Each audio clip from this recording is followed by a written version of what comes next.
If you are a woman, had a mom that's a woman, ever liked or loved a woman, I can show you how your life has improved or been better because of feminism. Before feminism, Black women were relegated to mostly domestic service and labor positions. Maybe if they got lucky, they could be a teacher, a nurse, or an admin in some Black establishment. Latinas were largely relegated to domestic service and agriculture. Asian women were basically working in garment districts. They could probably get jobs if they were lucky in some admin role as well. Many of these jobs were exploitative and unsafe and basically paid pennies. With feminism, opportunities for women across the board opened up, and with educational opportunities, our job opportunities opened up. In these jobs, male supervisors could coerce sex for money and positions. If your family needed that money, what were you to do? Women, even more so non-white women, were paid basically pennies.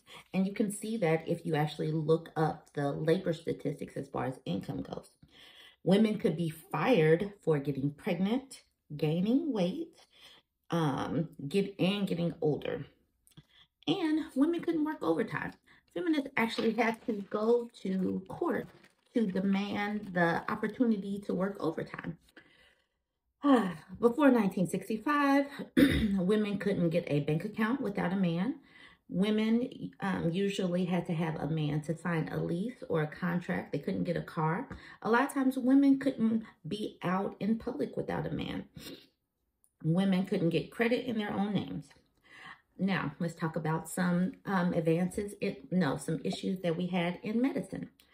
Black and brown women were subject to medical atrocities like sterilization and unauthorized hysterectomies.